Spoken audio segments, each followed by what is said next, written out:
I put on a layer of light peach. Now I'm going to go to peach. The way I like to do faces, I like to do it from the outside in. And the peach is going to start darkening up the outside. And why I want to do that is because the face is made up of different shapes. The nose, the eye sockets go in, the eyeballs go out, the lips go out. There's no hard lines on this face. Everything is really smooth. The nose is not a separate object, and I hate when I see people doing the hard line here and the hard line here. It has to be very smooth, very built up. Lips and the nose are all done with shading. And that's how you're going to determine whether you have a big nose or a small nose or little lips or big lips. So take the forehead. It's going like this. There's going to be a highlight right in here. So I'm going to work with my pink, not my pink, my peach. And I'm starting right under the hairline. This is going to be one of the darker areas on the face. And it's a very important one because what it's going to do is it's going to lift the hair up off the head. If you don't make this area in here darker, your hair is always going to look like it's flat against your head. And you see how the forehead is beginning to come in? Even as early into the face as this is, I'm still starting to shape it. Now, if you forget whether an area gets highlighted or contoured mean brought in, close your eyes and put your hand on with the tips of your fingers, just like in the tips of the fingers, and bring it over the face. With your eyes closed, you'll be able to see what goes in and what goes out. Where it goes in, you're going to have a contour. Where it goes out, you're going to have a highlight. I've now started adding white into my highlight areas, and that's to keep them lighter than everything else. I still want them peach, but they need to be lighter. And some of those highlight areas are the forehead, the brows, the cheekbones, the chin, the tip of the nose, and a little bit over here. And that'll become narrower as I make the nose in narrower. So I'm just still setting the base. And I have a little contour underneath the eye.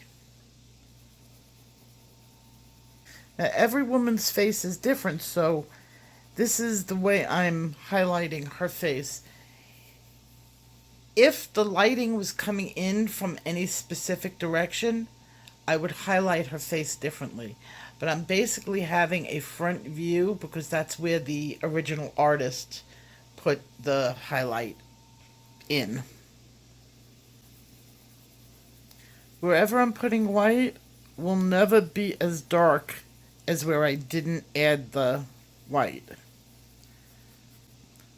So it's like it's a bookmark.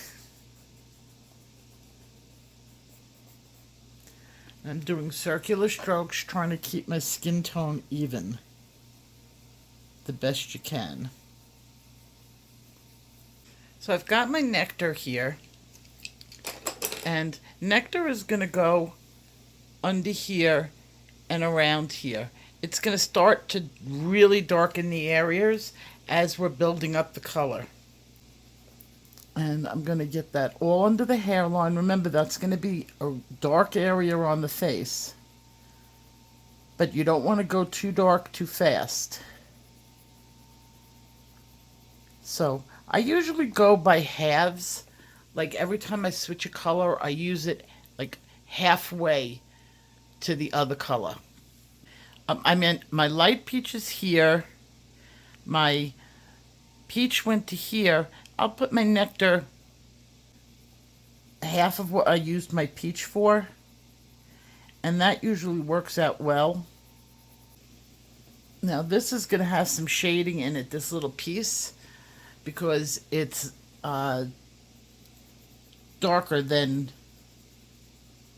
the shading is going to go into that. Now none of this is shading. This is all contour and highlighting, just like makeup. This isn't shadowing. This is contouring and just shading the face so that we're sculpting it. And as I said, it's going to get more dramatic each time. And each time I add another color, I go back to my peach and I blend it out well. And then I look to how I can bring it even closer in. So I may use peach going in again, but still have these areas dark. And we still have plenty of colors to go. And remember, every time you use a darker color, your lighters are going to look lighter. By the time I'm done putting in all the colors.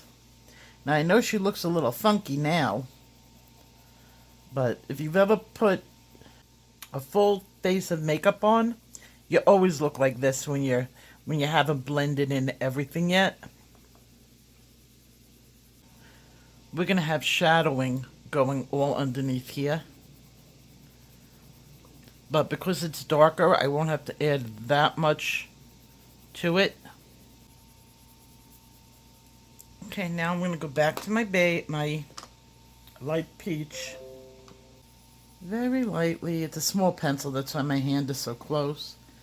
But very light. I don't want to scratch it off. I just want to blend it together.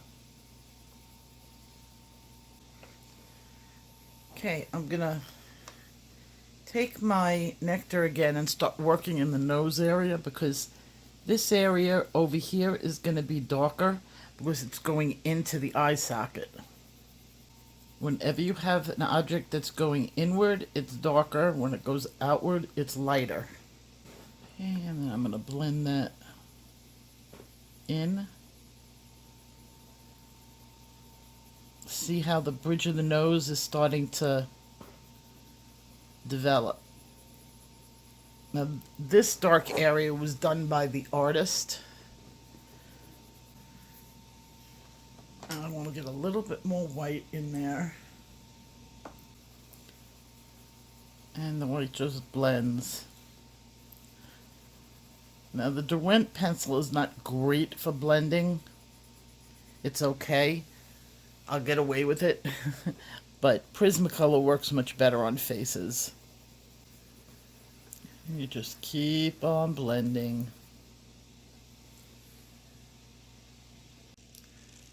My next color is going to be Clay Rose. And I'm not going to bring Clay Rose in all over the face. This is a darker color, and it's going to go under the hairline as I make my way towards the middle of the face. And that's just directly under the hairline. That hair is going to look like it has Aquanet in it. And you see how she's starting to come to life? And that's a reason why I don't like to do my hair until the very end, where I can compare the hair color with the tone on the face. And it's all in the way you build your colors. Layer after layer. See, it almost puts like a shadow over there. So, where else am I going to use this? Right under the nose. Very, very lightly. You want it very, very smooth. Now, why do I put this right under the nose? Because it'll make the nose stick out. So it's light at the tip of the nose and dark right underneath the nose. And then a little bit around the nostril, just to bring the nostril out, giving shape. Now, if I want a tiny, cute little button tip of the nose. See, they always put those in. That just shapes the tip of the nose. I'm doing it very, very lightly, and then a little bit in here, barely touching the page. Want to try to keep the nose as even as possible. Sometimes that's very difficult because you're doing your thing and the artist did his thing. But the artist for this book did a really, really super job. She didn't make any lines that were really dark and heavy and in the wrong place.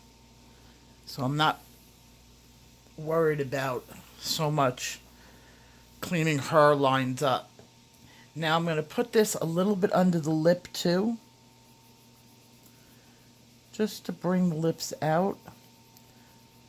Now I know they're sticking out a lot now, and that's because there's no color on them. But just a little bit. You want to bring them outward as you're bringing the mouth area around it inward. Now I'm going to go back with my peach, because all of a sudden everything looks really light around here when before it was dark. So now I can add a little bit more peach just to start blending in and toning that white area down as I make my way to the middle. Remember, if you do it really light, wherever you put your white will stay highlighted. And that's just blending everything in. What I loved about the faces in this books, like if you look, there's no lines. Everything is clear for you to do your thing. See how she has the highlight here, a highlight over here, a highlight over here, a little bit lighter, darker under here. That's the way you sculpt the face. And this is just blending everything in. You want no harsh lines. And then I'm going to get back to my light peach and do the same thing. Bringing the color closer to the center. And since your base color is your peach, it's not going to show up that much. My clay rose again. Just defining the nostril area. And she's getting much, much more lifelike. Now this is a very simple lighting that I'm doing on her. I haven't, gotten fancy or anything. I'm just doing straight on. This is kind of like a beginner shape on the face. And I'm back to the peach. No, this is light peach, I'm sorry. Light peach is your blending pencil. Okay, and I'm going to get a little bit more clay rose under the chin here. Because the chin right at the bottom starts to go inward. So it wouldn't have that much light. Or as much light as like the tip of your nose would have. Even though it's subtle. And I know you're looking at this like it's not major changes. You're not going to get major changes on her face at this point. I'm sculpting. I'm getting those subtle lines in. And I'm just giving a little contour over here. The fad now in wearing makeup is putting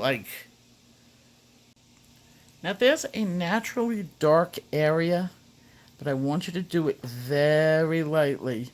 I'm using my clay rose And it goes right here. You don't want to do it too dark or you give her a mustache. And the artist put in a little bit of the color there. They did it ever so slightly, which is great.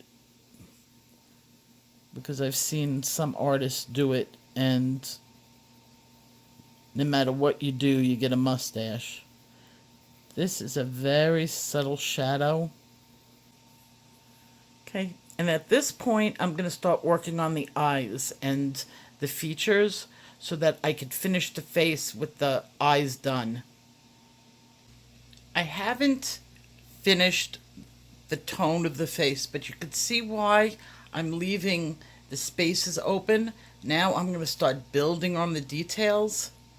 You don't want to do everything at once. I don't know how artists do that. They can do one little space and one little space. For me, I have to build it up. Now, I'm going to work on the tongue now. And the tongue is pinker than, you want to get it pinker than the lips. And for that, I'm going to use henna and white. Let me see if I can find my henna. Okay, I've got my henna out. Now you see where they put in the shading? There's already shade in the areas that I would have darker. She did a very good job on that. So I am barely touching the page. You don't want to go too heavy. You want to keep the shape of the teeth. And just go in there and darken it up. I'm going to use a polychromos. I'm going to use it very lightly. You see there's another shade right here that I'm going to do very lightly with a darker red.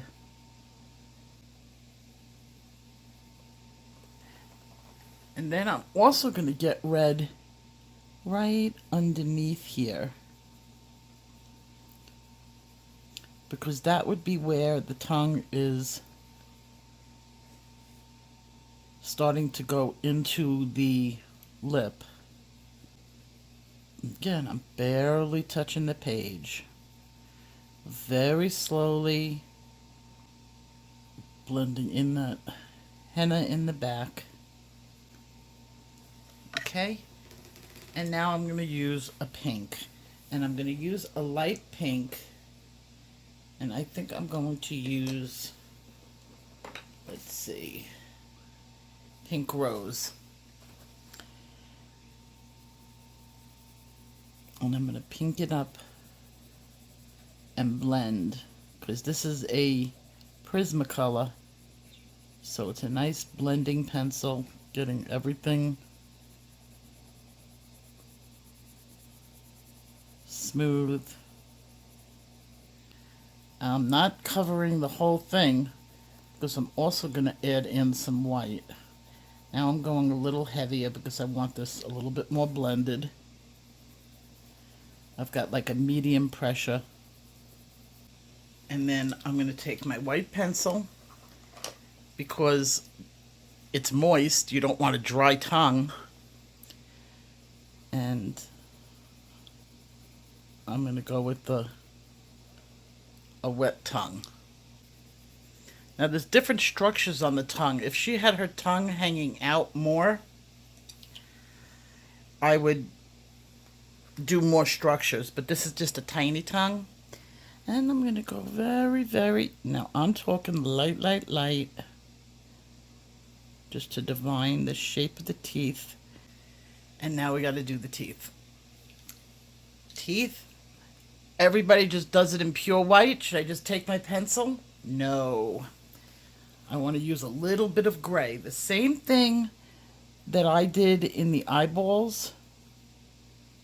Okay, I want to do for the teeth. Now we will lighten the teeth up also, but they have little bit of gray in them. just because the enamel on the tooth kind of, it's not completely smooth. And I'm using my 20% Cool Gray. Now she looks like she's got like something on her teeth. I realize that. I'm going to blend it in really well with my white. Give her a pretty smile. And later on, when I do the highlights with a whitener, it'll look even better. Make sure there's a little tiny bit, and I'm talking tiny bit, and I would use a gray for separating the teeth.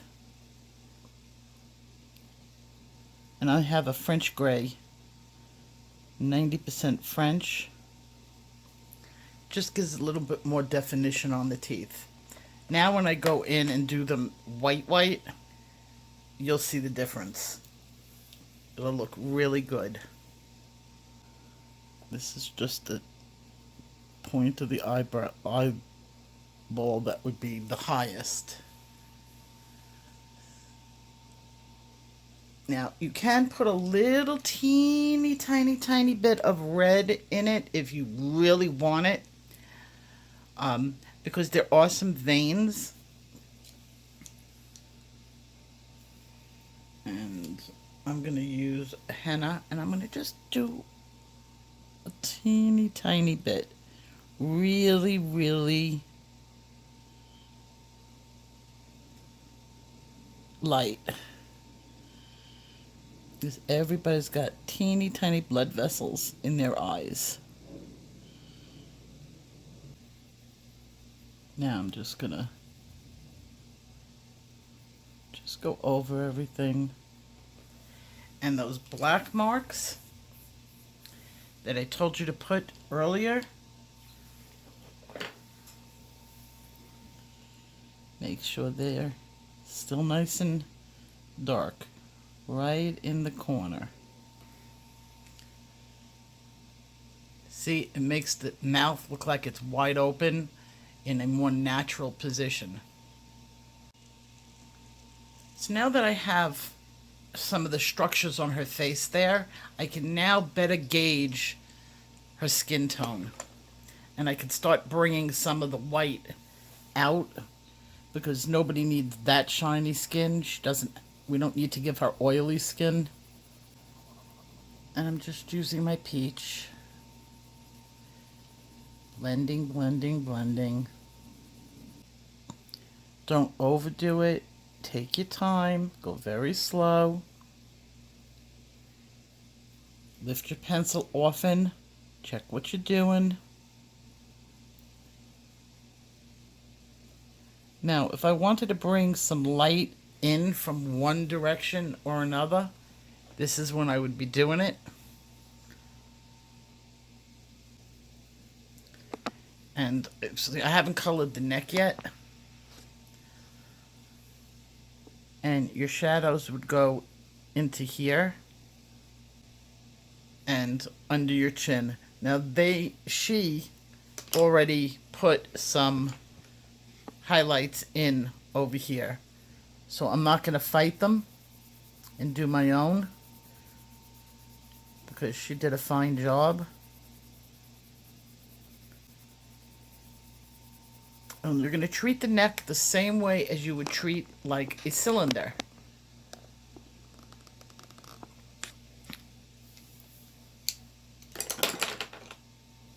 And I'm going to make her naked, so I'm going to make her shoulder beige also.